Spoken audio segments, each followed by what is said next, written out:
There are military and law enforcement people who are quite fed up with this, illegal run operation that's treasonous. I mean, I'll just be flat out put it out there. They are committing treason against the United States. When I tell you that this group are a bunch of sociopaths and psychopaths capable of this, people need to believe it, and not letting those guys get away with their agenda, because this is a 70-year long-term plan that they're coming to a head now, which can be, and you can be executed for that, as you know, by federal law. I think there are certain people who are not going to sit on their hands if the Congress just dithers for another 2, 3, 4 years. Because from a law enforcement point of view, we've been able to prove that these operations are already criminal enterprises. And by the way, anyone who's listening who is an attorney, we're starting our own legal fund to sue all these corporations for these technologies under the civilian RICO provision, racketeering, influence, corrupt organization. It's been used against the mafia. I always point out to people, this organization is the world's largest and deadliest mafia. So you can invoke that RICO Act that was passed in 1970 as a civilian organization, which is what we're about to do. And there's a U.S. attorney on our team, a federal prosecutor, that when we go to discovery and get evidence, we'll turn over to him. He can do a criminal prosecution at that point. So we're not going to sit on our hands. Now, we're encouraging Congress to move quickly, but in the meanwhile, I can tell you there are things afoot that are going to go more quickly.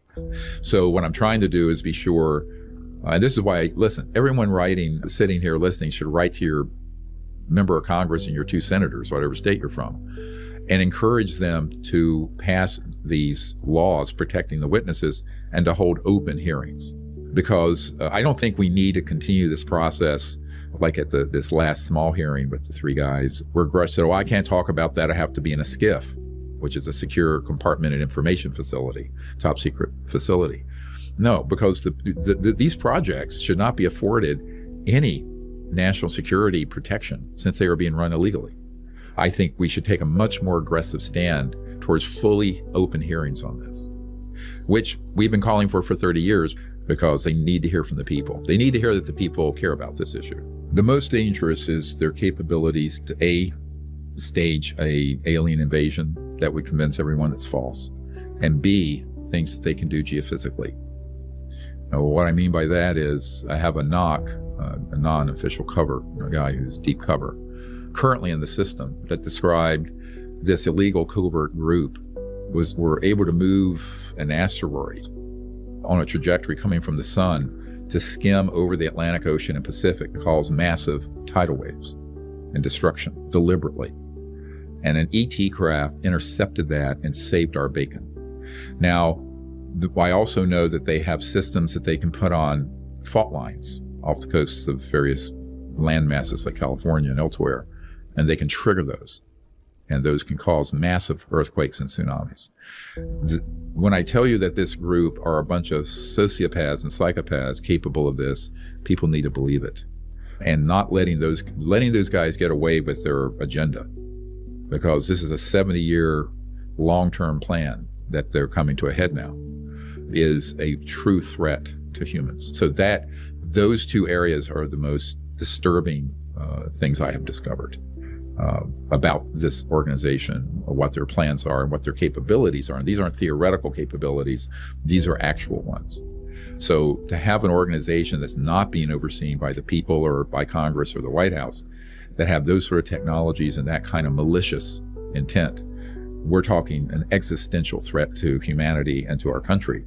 And that's why, I left my medical career a few years ago to fix this, because once I learned what was really happening, I was ready to walk away from, whatever it is, 400,000 or 500,000, 600,000 a year as a doctor to fix this problem. And I don't get paid, by the way. Everything we do with this is pro bono, or we're sort of philanthropic group. We're supported by donations. And, these films, by the way, how we did it? We crowdfunded them. The biggest crowdfunded documentaries in history have all been the ones we've done on this. I know that people like Chris Brown and Demi Lovato and Sally Arna of Godsmack and others have helped, get the word out through their fan base. So a lot of it is having influencers help us get the word out. And I thank you for that. So the illegal secret government used these in clandestine operations, drug running, human trafficking, staging false events like abductions so people think the aliens are a threat, and in some cases just normal operational use and testing and development.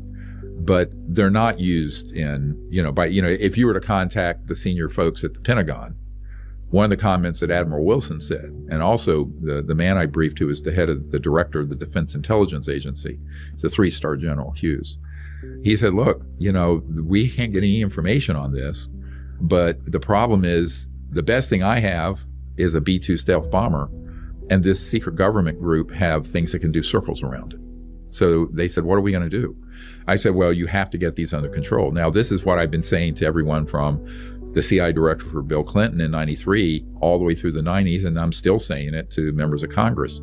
The good news is that the amnesty bill, if it passes, which after a 6-month period, all those operations would be considered criminal, then you could put law enforcement in place that goes in and seizes these craft and technologies and the bodies. Well, because they're wise enough to know that if they were to do such a thing, it would create panic and would also be portrayed by the spinmeisters as an alien invasion. See, it's a catch-22. If they were to do what you're suggesting, the public has already been brainwashed about there being a threat from aliens, which is completely not true. But you bring up a very good point. And this is one of the things I had this conversation with these members of Congress about in the last few months, is that any civilizations that is thousands to hundreds of thousands of years more advanced than we are, if they were hostile, they would just shut this whole enterprise down it'd take a fraction of a second. So this is a proof that they're not hostile. They're also very patient, and they don't want to do something that plays into this false narrative of this illegal secret government group. Because let's say they were to do what you're saying, and they come in and they liberate assets or people, or they shut down our capabilities to target them. That would be portrayed as an alien invasion, which is exactly what they're trying to avoid. And that's exactly what everyone in the public has been, and also I hate to say some people in the government, have been brainwashed about.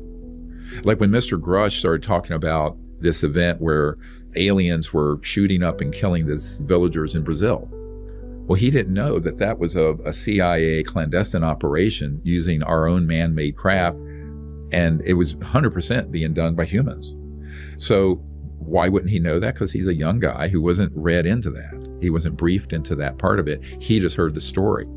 So this gets into this whole question of a little bit of knowledge on this is an extremely dangerous thing, but to unpack all of this is very complex, to go through all the evidence, the cases, the science, the top secret.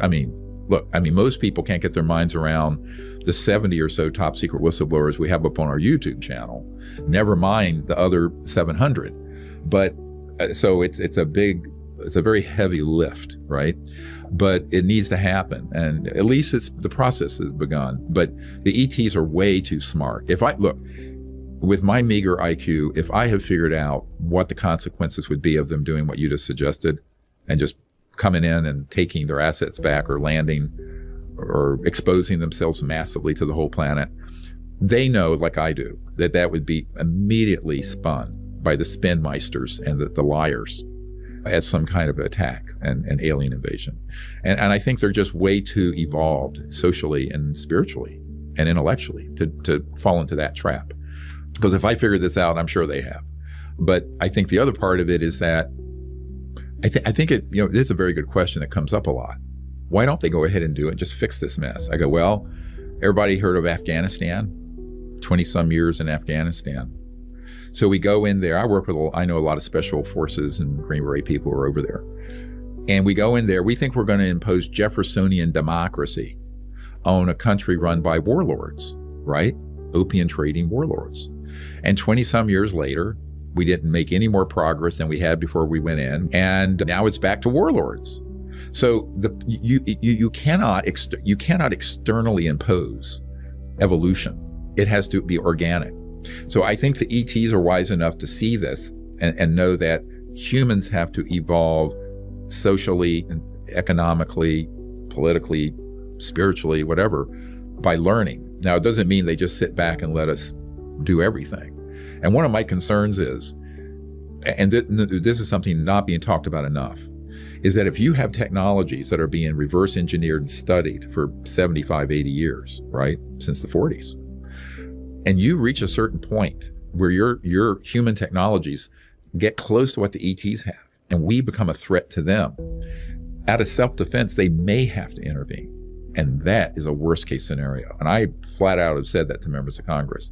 We are running out of time to do this little do-si-do dance of kindergarten level of studying this issue. And they would not do it out of hostility, but they would do it out of self-defense. But most people don't know this.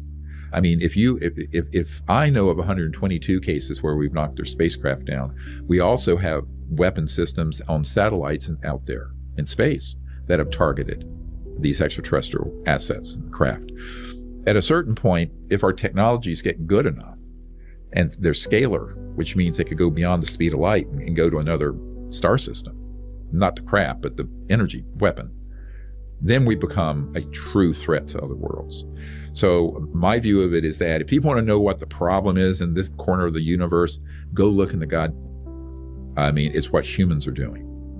It's like that Michael Jackson song, Man in the Mirror. But it's like we need to look at that and say, what are we doing? But the problem is most of the American public, and I would say most of the Congress still, don't know that those activities, that we have the technologies to be that kind of threat out there, these covert human illegal projects. So letting a group like that wander around doing anything they want in defiance of the law with no oversight by the people and no oversight from the Congress, the people's representatives, that is a true threat. So when people say, are the UAPs a threat? I go, not the ones from off planet, but the ones that are here that we're making, yes. That is the biggest threat to our national security, way bigger than China, Russia, or Iran.